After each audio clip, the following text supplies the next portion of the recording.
Hello வணக்கம். இன்னைக்கு ஒரு ட்ரெண்டிங் வீடியோ தான். நான் 2 முட்டை உடைச்சு வச்சிருக்கேன். அதில கொஞ்சம் கரம் மசாலா, அதுக்கப்புறம் கொஞ்சம் மிளகாய் பொடி, மஞ்சள் பொடி எல்லாம் போட்டு நல்லா அடிச்சு வச்சிருக்கேன். அதுக்கப்புறம் ஒரு பாயில் முட்டைய வந்து நான் ஃப்ரை பண்ணுனேன்.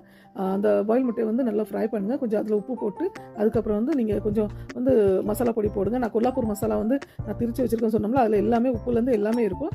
அது நான் வந்து அதில கொஞ்சம் பவுடர் போடுவேன். அதுக்கப்புறம் வந்து நம்ம கரண்டியில வந்து நம்ம கருவேப்பிலை போட்டு நான் அந்த அடிச்சு வச்ச முட்டைய வந்து ஊத்திட்டேன். அதுக்கப்புறம் அதில வந்து அந்த ஃப்ரை எக் வந்து நான் எடுத்து வச்சிருக்கேன். இப்போ வந்து பாருங்க, நிறைய ட்ரெண்டிங் வீடியோ போடுதாங்க. முழு முட்டை வச்சு, அதுக்கப்புறம் எப்படி ஒரு கரண்டி ஆம்லெட் மாரி போட்டு, அதில முழு முட்டை வச்சு போடுதாங்க. ஆனா, அந்த உள்ள வந்து பாயில் எக் வைக்கும்போது, அந்த பாயில் எக்ல வந்து டேஸ்ட் வர மாட்டேங்குது பாருங்க. ஏன்னா, அது வந்து நார்மலா பாயில் முட்டை சாப்பிட்ட மாரி தான் இருக்கு. அதே பாயில் முட்டைய வந்து நான் என்னோட மெத்தட் படி நான் வந்து ஃப்ரை பண்ணி, அத வந்து நான் கட் பண்ணி அதில வச்சிருக்கும்போது, இது ரொம்பவே ஒரு அல்டிமேட்டான டேஸ்ட்டு. நான் இன்னைக்கு செஞ்சு பார்த்தேன். ரொம்பவே அல்டிமேட் டேஸ்ட்டு. இது வந்து நீங்க ஈஸிலி பண்ணி குழந்தைகளுக்கு குடுக்கலாம். நீங்க சாப்பிடலாம். வீட்ல எல்லாத்துக்கும் ஒரு ஸ்நாக்ஸ் மாரி நீங்க செஞ்சு குடுக்கலாம். ரொம்பவே ஹெல்த்தி ஸ்நாக்ஸ். ரொம்பவே டேஸ்ட்டா இருந்தது. இப்படி நீங்க செஞ்சு பாருங்க. அவ்வளோ அருமையா இருந்தது. ஆனா இது வந்து சிலவங்களுக்கு வந்து இது பெரட்டுறதுக்கு கொஞ்சம் கஷ்டமா இருக்கும்.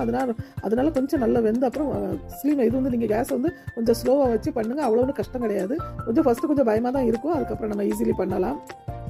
நானும் ஃபஸ்ட்டு தான் ட்ரை பண்ணேன். நான் ரொம்ப அல்டிமேட் டேஸ்ட்டு ரொம்பவே டேஸ்ட்டாக இருந்தது. அதேமாதிரி நான் பாயில் எக் வந்து நான் முழுசா வச்சு பார்த்தேன். அதில் வந்து அவ்வளோ டேஸ்ட் வரல. நீங்கள் இதை மாதிரி செஞ்சு சாப்பிட்டு பாருங்கள். ரொம்பவே அருமையான டேஸ்ட்டு. அவ்வளோ டேஸ்ட்டாக இருந்தது பாருங்கள். இது வந்து நீங்கள் ஒரு 5 நிமிஷத்தில் பண்ணலாம். இதுக்கு வந்து எதுவுமே தேவை கிடையாது. சிம்பிளான ரெசிபி தான். ஆனால் ரொம்ப ஒரு அல்டிமேட்டான டேஸ்ட் இருந்தது. செய்யறதுக்கும் கஷ்டம் கிடையாது. அது மாதிரி சாப்பிட்றதுக்கும் குழந்தைகளுக்கும் ரொம்பவே பிடிக்கும் பாருங்கள். இதை மாதிரி நீங்கள் ஒரு தடவை செஞ்சு பாருங்கள். உங்களுக்கு வந்து இப்படி ஈஸி ரெசிபிஸ் பார்க்கணும். சவுத் இந்தியன், மகாராஷ்டிரன், அதுக்கப்புறம் வந்து நம்ம வந்து கோவா சைடில் உள்ள நிறைய சமையல் நான் போட போகிறேன். அதனால இதை பார்த்துட்டு நீங்கள் சப்ஸ்கிரைப் பிடிச்சிருந்தா சப்ஸ்கிரைப் பண்ணுங்கள். நன்றி, வணக்கம்.